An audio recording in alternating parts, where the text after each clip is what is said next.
Hello friend, रज़ा SPC centre पर आप लोगों का स्वागत है। चलिए आज आप लोगों के बीच एक और नई वीडियो लेकर मैं उपस्थित हुआ हूँ। आज का मेरा जो सब्जेक्ट है वो पॉलिटिकल साइंस घटना चक्र पुनर्वलोकन का जो सीरीज़ मेरा चल रहा था उसी में एक नेक्स्ट वीडियो है। और जो मेरा टॉपिक है गरम दल में कांग्रेस में गरम दल और नरम दल, कांग्रेस में गरम दल और नरम दल से रिलेटिव टॉपिक है। तो चलिए आज इसका हम लोग थ्योरी प्लस एमसीक्यू पूरे चैप्टर का विथ एक्सप्लेनेशन के साथ करेंगे। तो आज का मेरा पहला पॉइंट है भारत में राष्ट्रीय आंदोलन की दिशा को महात्मा गांधी के पदार्पण के पूर्व इटली अबिसीनिया युद्ध जिसमें इटली की औपनिवेशिक शक्ति पारित हुई। कब? तो 1899 से 1901 ईस्वी के दौरान चीन में साम्राज्यवादियों के विरुद्ध चलाए गए बॉक्सर आंदोलन तथा रूस पर जापान की विजय। रूस पर किसकी विजय? जापान की विजय। यानी कि भारत में राष्ट्रीय आंदोलन की दिशा को महात्मा गांधी के पदार्पण के पूर्व यानी कि उससे पहले इटली और अबिसीनिया युद्ध यानी कि जिसमें इटली और औपनिवेशिक शक्ति पराजित हुई थी। इटली और औपनिवेशिक शक्ति का क्या हुआ था? पराजित हुआ था। यह युद्ध 1899 से लेकर 1901 ईस्वी के दौरान चीन में साम्राज्यवादियों के विरुद्ध चलाए गए बॉक्सर आंदोलन तथा रूस पर जापान की विजय हुई थी। रूस पर किसकी विजय हुई थी? जापान की विजय हुई थी। और नेक्स्ट पॉइंट है इन सब ने प्रभावित किया। क्या? इन सब ने प्रभावित किया, किंतु इसमें वर्ष 1905 में जापान की रूस पर विजय का सर्वाधिक प्रभाव पड़ा। यानी कि इन सब ने तो प्रभावित किया ही, बट इसमें सब वर्ष 1905 इसमें सबसे ज़्यादा रूस के विजय का सर्वाधिक प्रभाव पड़ा था, है ना। रूस पर जापान की विजय का सर्वाधिक क्या पड़ा था? प्रभाव पड़ा था। जापान ने वर्ष 1905 इसमें जारशाही रूस को हराकर, किसको हराकर? जारशाही रूस को हराकर स्वयं को सैनिक दृष्टि से एक शक्तिशाली यूरोपीय देश के श्रेष्ठ सिद्ध कर दिया था। खुद को शक्तिशाली यूरोपीय देश के श्रेष्ठ सिद्ध कर दिया था। इससे इस मिथ्या भ्रम का निवारण हो गया कि गोरी जाति के लोग अजय हैं। गोरी जाति के लोग क्या है? अजय है। कांग्रेस ने के नरम दल के नेताओं की आंदोलन की प्रमुख पद्धति राजवामनबंध आंदोलन यानी कि कॉन्स्टिट्यूशनल एजिटेशन अर्थात प्रशासन में भारतीयों की भागीदारी की मांग तथा जनता में राजनीतिक जागरूकता उत्पन्न करना था।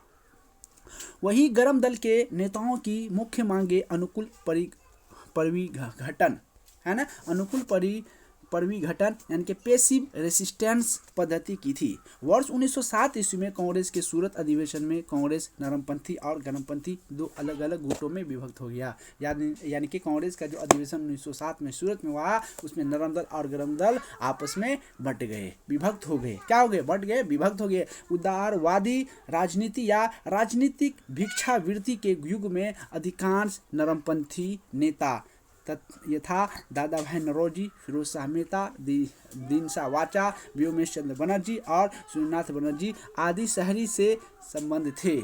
आदि शहरी क्षेत्र से क्या थे? संबंध। आदि शहरी क्षेत्र से ये लोग संबंध थे और ये नरम दल से थे। इस काल में कांग्रेस पर समृद्धशाली मध्यवर्गीय बुद्धिजीवियों का, जिनमें वकील, डॉक्टर, इंजीनियर, पत्रकार एवं साहित्यिक व्यक्ति सम्मिलित थे। अब बोला का अधिकार था, सम्मिलित थे और इन लोगों का क्या था? कांग्रेस में अधिकार था। उपाधियां और बड़े बड़े पद इन लोगों के लिए आकर्षण रखते थे। कांग्रेस में आने वाले ये प्रतिनिधि बड़े बड़े नगरों से आते थे तथा जनसाधारण से इनका कोई संपर्क नहीं था। जनसाधारण के तो गांव के लोगों से, है ना। फिरोज शाह मेहता क्या कह रहा है? फिरोज शाह मेहता ने स्वयं कहा था कांग्रेस की आवाज़ जनता की आवाज़ नहीं परंतु उनके साथ रहने वाले अन्य देशवासियों का यह कर्तव्य है कि वे इतनी भावनाओं को समझे और उन्हें व्यक्त करे और उनके उपचार का प्रयत्न करे। गोपाल कृष्ण गोखले उदारवादी खेमे से संबंध थे। यानी कि गोपाल कृष्ण गोखले किस से संबंधित थे? उदारवादी खेमे से संबंध थे और वह समभाव और मृदु न्याय प्रियता में विश्वास करते थे। उन्हें पूर्ण विश्वास था कि देश का पुनरुद्धार उत्तेजना के बवंडरों में नहीं हो सकता। वे साधन और साध्य दोनों की पवित्रता में विश्वास करते थे। इन्हीं विचारों से प्रभावित होकर गांधी जी उनके शिष्य बन गए। गांधी जी उनसे क्या बन गए? शिष्य बन गए। और गोखले ने 1889 ईस्वी में सर्वप्रथम राजनीति में भाग लिया। यानी कि गोखले जी कब राजनीति में भाग लिया? तो 1889 में क्या किया था? भाग लिया। और 1897 ईस्वी में उन्हें और दिनसा वाचा को भारतीय व्यय के लिए नियुक्ति वेलवी आयोग यानी कि अधिकार नाम royal commission on the administration of expenditure of India के सम्मुख साक्ष्य देने के लिए इंग्लैंड भेजा गया। और 1899 में गोखले बॉम्बे विधान परिषद के लिए तथा कालांतर में imperial legislative council of the governor general of India के लिए चुने गए। यानी कि याद रखिएगा 1899 में गोखले बॉम्बे में विधान परिषद के लिए तथा कालांतर में इंपेरियल लेजिस्लेटिव काउंसिल के लिए चुने गए। यानी कि कहे तो council of the governor general of India के लिए इसको चुना गया। और वर्ष 1906 ईस्वी के बाद भारतीय राजनीति में कांग्रेस के अंदर उग्रवादी दल के उदय के साथ साथ देश में क्रांतिकारी उग्रवादी दलों का आविर्भाव हुआ। उग्रवादी विचारधारा के 4 प्रमुख नेता थे। याद रखिएगा, उग्रवादी विचारधारा के प्रमुख 4 नेता कौन कौन? पहला बाल गंगाधर तिलक थे, दूसरा लाला लाजपत राय थे, तीसरा बिपिन चंद्र पाल थे, चौथा अरविंदो घोष थे। इन नेताओं ने स्वराज प्राप्ति को ही अपना लक्ष्य बनाया। यानी कि हमको जब तक आज़ादी नहीं मिलेगा तब तक हम लोग छोड़ेंगे नहीं। उन्हें उदारवादी नेताओं की तरह संवैधानिक दायरे के अंदर अपनी मांग मनवाने में विश्वास नहीं था। जहां उदारवादी दल संवैधानिक आंदोलन में, अंग्रेजों की न्यायप्रियता में, वार्षिक सम्मेलन में भाषण देने में, प्रस्ताव पारित करने में और इंग्लैंड में विशिष्ट मंडल भेजने में विश्वास करता था, वही दूसरी ओर उग्रवादी दल आक्रामक प्रतिरोध में, सामूहिक आंदोलन में तथा आत्म बलिदान के लिए दृढ़ निश्चय में विश्वास करता था। उनके लिए स्वराज का अर्थ विदेशी नियंत्रण से पूर्ण स्वतंत्रता था। क्या था?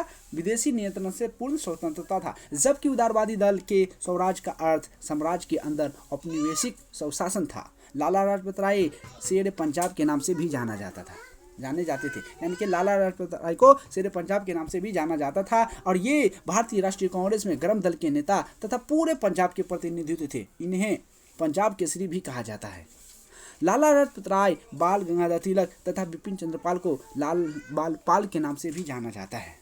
याद रखिएगा, लाला लाजपत राय, बाल गंगाधर तिलक तथा बिपिन चंद्र पाल को लाल बाल पाल के नाम से भी जाना जाता है। साइमन कमीशन का विरोध करते समय हुए लाठीचार्ज से लाला लाजपत राय घायल हुए, जिसके कारण 17 नवंबर 1928 ईस्वी को इनकी मृत्यु हो गई। और लाला लाजपत राय ने इटली के क्रांतिकारी यानी कि राष्ट्रपिता मैज़नी के जीवन वृत्ति को पढ़ने के बाद उन्हें अपना राजनीतिक गुरु माना था। मैज़नी राय का जीवनी वृत्त को पढ़कर उसे अपना राजनीति गुरु माना था। कौन? लाला लाजपत राय। तथा बाद में उन्होंने मैज़नी की उत्कृष्ट रचना यानी कि ड्यूटीज ऑफ मैन का उर्दू में अनुवाद भी किया था। बंगाल के विभाजन के विरोध में चलाए गए स्वदेशी आंदोलन के अरविंदो घोष प्रमुख नेता थे। अरविंदो घोष कौन थे? प्रमुख नेता थे। इन आंदोलनों के अन्य प्रमुख नेता लाला लाजपत राय पंजाब के नाम से उसे जानता, बाल गंगाधर तिलक महाराष्ट्र में और बिपिन चंद्र पाल पश्चिम बंगाल में थे। तिलक सेवा और बलिदान में विश्वास करते थे।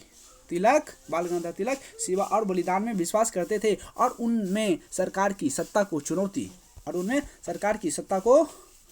चुनौती देने का साहस था। सर वेलेंटाइन सिरोल ने उन्हें भारत में अशांति का जन्मदाता कहा था। यानी कि बाल गंगाधर तिलक को भारत में अशांति का जन्मदाता किसने कहा? तो सर वेलेंटाइन सिरोल ने कहा था, है ना। बाल गंगाधर तिलक को सजा सुनाए जाने के पश्चात प्रसिद्ध विद्वान मैक्स मुलर ने दया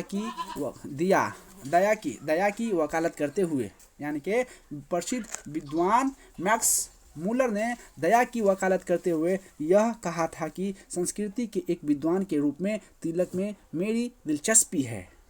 इतनी बड़ी बात बोली कि संस्कृति के एक विद्वान के रूप में तिलक में मेरी दिलचस्पी है। वर्ष 1908 में बाल गंगाधर तिलक को केसरी में प्रकाशित लेखों के आधार पर राजद्रोह का मुकदमा चलाकर 6 वर्ष के कारावास की सजा देकर मांडले जेल यानी कि वर्तमान में म्यांमार भेज दिया गया था। तिलक को हुई इस सजा के विरोध स्वरूप मुंबई में कपड़ा मिल मजदूरों ने देश में पहली राजनीतिक हड़ताल की थी। यानी कि देश में पहली राजनीतिक हड़ताल मुंबई में कपड़ा मिल मजदूरों ने की थी। मांडले जेल में ही उन्होंने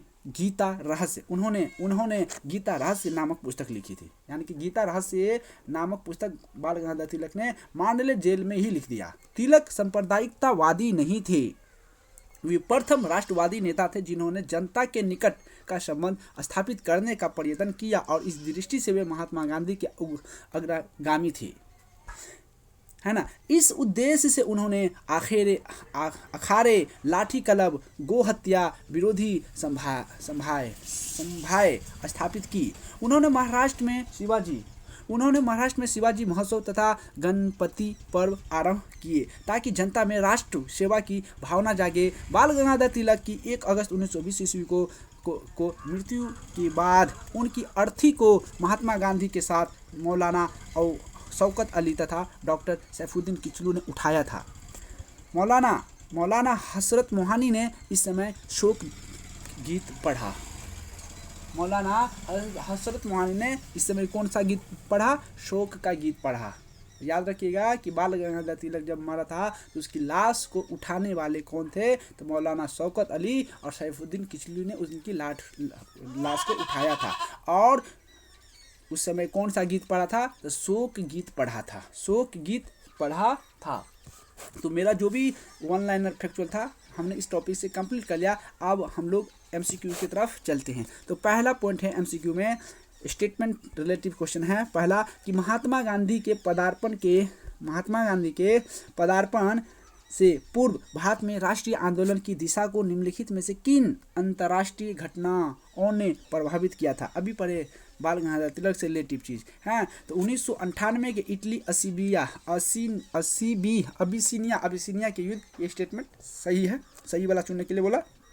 चीन के बॉक्सर आंदोलन ने, फिर आयरलैंड के क्रांतिकारी आंदोलन ने और रूस जापान के युद्ध में जापान की विजय ने। यानी कि चारों का चारों स्टेटमेंट क्या है? सही है। तो इसका आंसर डी हो जाएगा, यानी कि चारों स्टेटमेंट सही है। चलिए इसका एक्सप्लेनेशन भी हम लोग पढ़ लेते हैं। क्या है? कहते हैं भारत में राष्ट्रीय आंदोलन की दिशा को महात्मा गांधी के पदार्पण के पूर्व इटली अबिसिनिया युद्ध, यानी कि जिसमें इटली की औपनिवेशिक शक्ति पराजित हुई और 1899 से 1901 ईस्वी के दौरान चीन में साम्राज्यवादियों के विरुद्ध चलाए गए बॉक्सर आंदोलन तथा रूस पर जापान की विजय हुई, इन सब ने प्रभावित किया।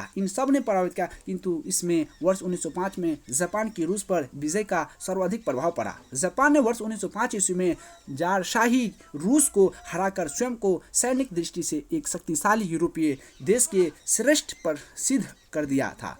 इससे इस मिथ्या भ्रम का निवारण हो गया कि गौड़ी जाति के लोग अजय है। गौड़ी जाति के लोग क्या है? अजय है। इससे ये पता हो गया। अगला क्वेश्चन है नंबर 2 कि कांग्रेस के नरम दल के नेताओं की आंदोलन की पद्धति क्या थी? तो उसका राजवामबंद आंदोलन थी, यानी कि राजवाम बंद आंदोलन। ऑप्शन नंबर बी इसका आंसर होगा। एक्सप्लेनेशन चलते देख लेते हैं हम लोग। कांग्रेस के नरम दल के नेताओं की आंदोलन की प्रमुख पद्धति याद रखिएगा राजवामबंद आंदोलन था, यानी कि कॉन्स्टिट्यूशनल एजिटेशन या एजिटेशन जो भी बोले, अर्थात प्रशासन में भारतीयों की भागीदारी की मांग तथा जनता में राजनीतिक जागरूकता उत्पन्न करना था। नेक्स्ट क्वेश्चन है कि निम्नलिखित में से किस आंदोलन के कारण भारतीय राष्ट्रीय कांग्रेस का विभाजन हुआ, जिसके परिणाम स्वरूप नरम दल और गरम दल का उद्भव हुआ? यानी कि नरम दल और गरम दल आपस में बट गया। तो सूरत अधिवेशन में 1907 में। लेकिन ये किस आंदोलन का जिक्र कर रहा है? तो स्वदेशी आंदोलन। किस आंदोलन? स्वदेशी। यानी कि निम्नलिखित में किस आंदोलन के कारण भारतीय राष्ट्रीय कांग्रेस का विभाजन हुआ? यानी कि भारतीय राष्ट्रीय कांग्रेस का विभाजन हुआ। तो स्वदेशी आंदोलन जो बंद कर दिया गया, उसी के गुस्सा में ये क्या हुआ था? भारतीय राष्ट्रीय कांग्रेस का विभाजन हुआ सूरत अधिवेशन में। चलिए एक्सप्लेनेशन। स्वदेशी आंदोलन का विदेशी वस्तुओं से के बहिष्कार के बंगाल से बाहर प्रसार को लेकर कांग्रेस के उग्रपंथी तथा नरमपंथी धड़ों के मध्य मतभेद व्याप्त था। गर्मपंथी आंदोलनकारी स्वदेशी तथा बहिष्कार आंदोलन को बंगाल तक ही सीमित न रखकर उसे देश के अन्य हिस्सों तक पहुंचाना चाहते थे। वे केवल विदेशी माल के बहिष्कार से ही संतुष्ट नहीं थे, बल्कि वे चाहते थे कि अंग्रेजी हुकूमत को किसी भी तरह का सहयोग न किया जाए, किसी भी तरह का क्या नहीं किया जाए, सहयोग नहीं किया जाए। चलिए नेक्स्ट क्वेश्चन, अधिकतर नरमपंथी नेता कौन थे? अधिकतर नरमपंथी नेता तो सभी का सभी ग्रामीण क्षेत्र के, शहरी क्षेत्र के लोग, जो पढ़े लिखे व्यक्ति, ज़्यादा से ज़्यादा अमीर घर के लोग थे, मालदार घर के व्यक्ति सब थे, उन्होंने ही शहरी क्षेत्र से थे, शहरी क्षेत्र से, यानी कि वो लोग नरम दल से थे। और ग्रामीण के लोग क्या थे? वह गर्म दल से, उग्रवादी दल के थे। चलिए एक्सप्लेन करते हैं। उदारवादी राजनीति या राजनीतिक भिक्षावृत्ति के युग में अधिकांश नरमपंथी नेता तथा दादा भाई नौरोजी, फिरोज शाह मेहता, दीनशाह वाचा, व्योमेश चंद्र बनर्जी और सुरेंद्र नाथ बनर्जी आदि शहरी क्षेत्र से संबंधित थे। इस काल में कांग्रेस पर समृद्धशाली मध्यवर्गीय बुद्धिजीवियों का, जिनमें वकील, डॉक्टर, इंजीनियर, पत्रकार एवं साहित्य व्यक्ति सम्मिलित थे का अधिकार था, इनका भी अधिकार था भारतीय राष्ट्रीय कांग्रेस में। उपाधि और बड़े बड़े पद इन लोगों के लिए आकर्षण रखते थे। कांग्रेस में आने वाले प्रतिनिधि बड़े बड़े नगरों से आते थे और जनसाधारण से इनका कोई संपर्क नहीं था। किससे संपर्क नहीं था? जनसाधारण से इनका कोई संपर्क नहीं था। चलिए नेक्स्ट क्वेश्चन है, निम्नलिखित में से किसने 1904 ईस्वी में लगातार भारत को स्वशासन देने पर बल दिया था? तो वह दादा भाई नौरोजी ने। किसने? दादा भाई नौरोजी ने। यानी कि दादा भाई नौरोजी ने भारत के लिए स्वशासन या स्वराज्य की मांग वर्ष 1904 ईस्वी में इंटरनेशनल सोशलिस्ट कांग्रेस में पहली बार रखी थी। यानी कि दादा भाई नौरोजी ने भारत के लिए स्वशासन या स्वराज्य की मांग 1904 ईस्वी में इंटरनेशनल सोशलिस्ट कांग्रेस में पहली बार रखी थी। वर्ष 1905 ईस्वी में कांग्रेस के बनारस अधिवेशन के अपने संदेश में भी स्वशासन यानी कि सेल्फ गवर्नमेंट की बात कही थी। वर्ष 1906 ईस्वी के कांग्रेस अधिवेशन में अपने अध्यक्षीय भाषण में स्वराज की मांग रखी थी।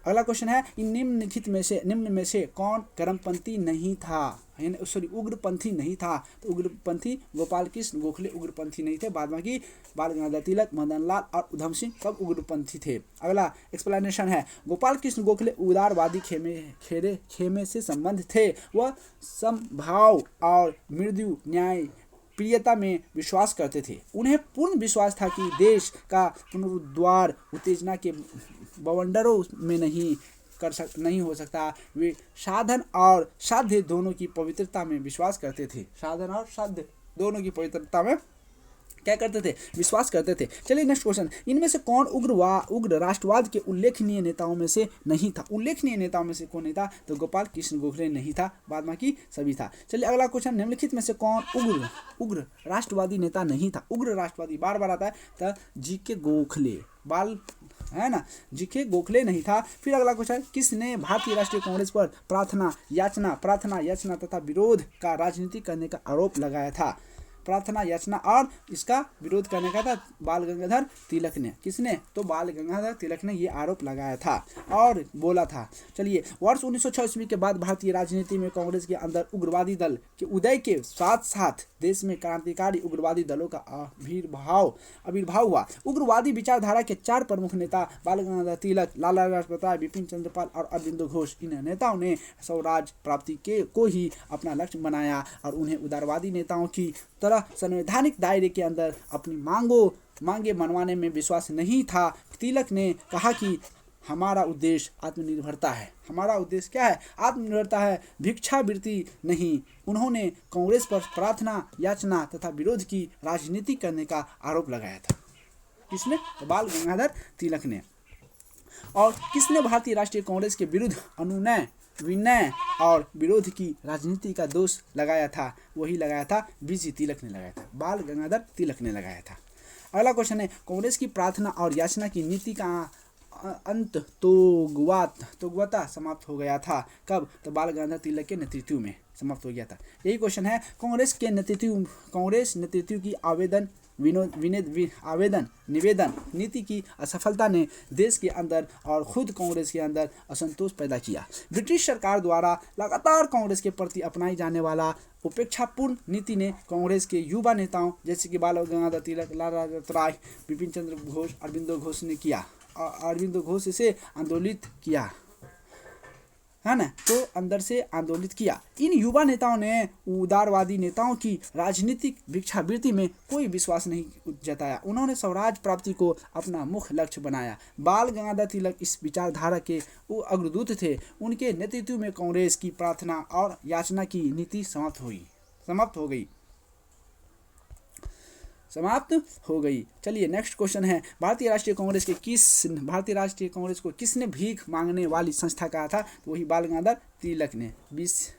बीसी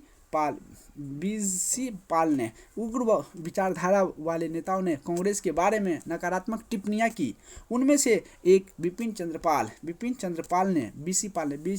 पाल ने भारतीय राष्ट्रीय कांग्रेस को याचना संस्था या बेगिंग इंस्टीट्यूट की संज्ञा दी। बिपिन चंद्र पाल के संदर्भ में कौन सा कथन सत्य है? बिपिन चंद्र पाल के बारे में यानी कि सही कूट का स्टेटमेंट वाला क्वेश्चन है, तो वह बरहम समाजी नेता तथा समाज सुधारक थे।